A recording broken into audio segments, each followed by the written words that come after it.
My name is E.J. Salcines. I am from Tampa, Florida. I am 73, going on 74. I was born July the 18th, 1938 in Tampa, Florida.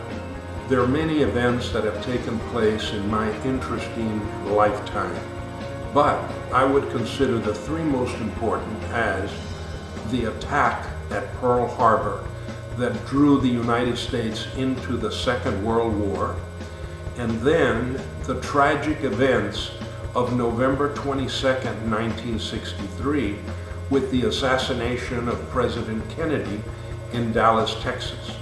And then, of course, the third I would select as September 11, 2001, with the attack on the Twin Towers in New York. When the Japanese attacked the American forces in Hawaii, I was about 3.5 years of age and certainly do not remember that particular event. But as I grew older, I remember some of the events that occurred, particularly towards the latter part of the Second World War. My parents were very active in the civilian assistance during the Second World War. My father had been selected by the U.S. Treasury Department to head up one of the war bond efforts in selling war bonds. My mother assisted my father, and a number of their friends became very active in selling war bonds. That's how the Second World War was financed. The war bond is an IOU, a promissory note that the government gives you, the citizen, who lends the government your money, and over a period of years, the government pays you back with interest the amount of money that you lent the government in order to pay for all the munitions, the supplies, the medicines, the military equipment that was necessary to win the war. So the war bond is a very important promissory note that the government says, if you will lend me your money, we will not only pay you back, but we'll pay an interest on it.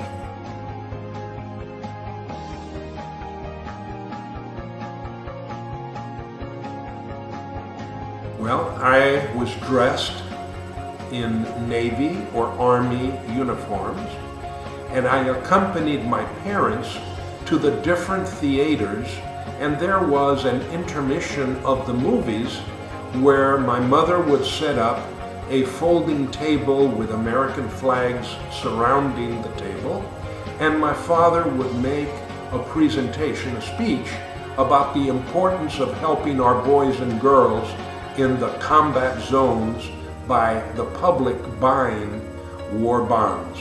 I, in turn, participated actively in those different performances, and I have pictures of me dressed in different uniforms, as does my wife and her family, who were also frequently dressed as Army or Navy officers.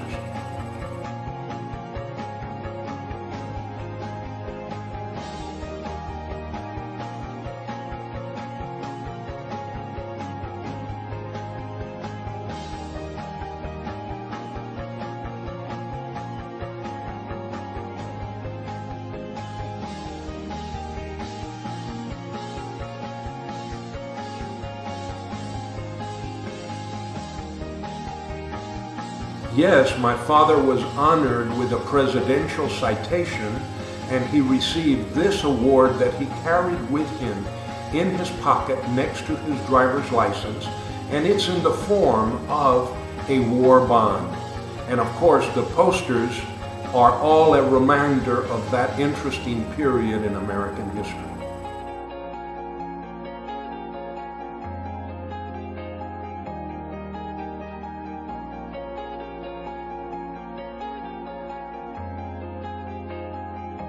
Without any question, the Kennedy assassination on November the 22nd, 1963 is what I consider the second most significant. Kennedy had visited my town, Tampa, Florida, as this photograph will show, just 4 days before he was killed. That is to say, he was in Tampa on Monday, and he was assassinated in Dallas, Texas on November 22nd, 1963. It was an important event because we were all shocked to hear that a president had been assassinated. At first we didn't believe it, and then we were glued to our television sets for 4 days. We were anxious to know who could do something like this. We didn't know if there was a major conspiracy going on, but we were then informed that Lee Harvey Oswald had been arrested and would be shown on television soon. We were all glued to the television set, waiting to see, what does he look like? Who is this guy? Lee Harvey Oswald. And then while we're watching, Jack Ruby shoots and kills on the screen the alleged assassin of President Kennedy.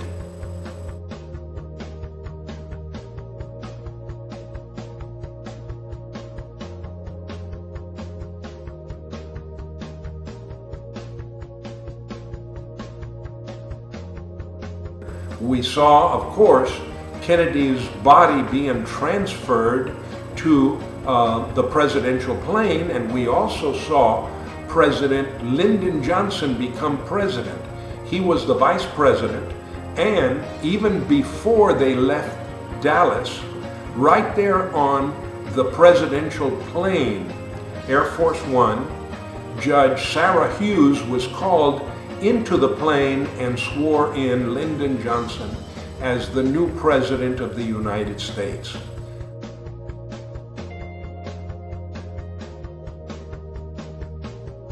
Without question, September 11, on 2001, the attack on the Twin Towers in New York. As this memorable edition shows, the Twin Towers were attacked by 2 of our own planes, passenger planes, that strategically crashed into each of the 2 towers, melting away the interior structure and both of those towers falling. I was not in the United States on that event. My daughter, Dr. Ellen Leahy, had been invited to lecture at Cambridge University in London to the British Medicinal Chemistry Society.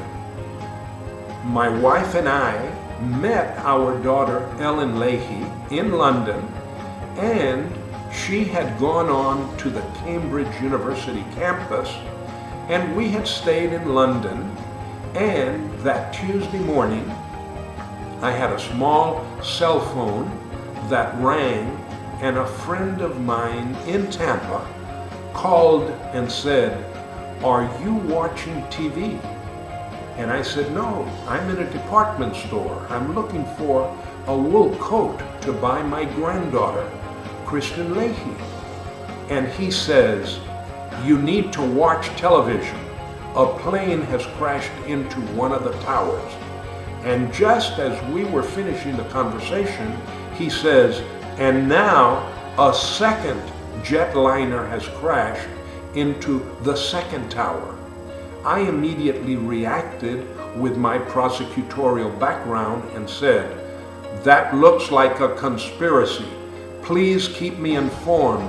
Call me back." And then all of the events started to occur.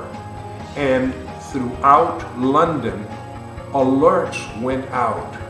And as the Twin Towers were burning and people were dying, in London, all of the policemen quickly changed their uniform and put on bulletproof vests and put on 9mm pistols. And London was in alert because we didn't know if there was an international conspiracy and they would be attacking London. We watched television in disbelief, And then the next morning we bought a series of newspapers with all terrifying headlines as we got the train in the famous train station in London that took us to Cambridge, where we heard our daughter make the presentation. And then how do we make arrangements to get back home? That became a major problem because no planes could fly into the United States. All the planes had been grounded. There were no planes flying because we didn't know how many planes were attacking. 2 had hit the Twin Towers, another one had hit the Pentagon, and another one crashed in the middle of a field. We didn't know if there were other planes that were going to also create terrorist hazards here in the United States.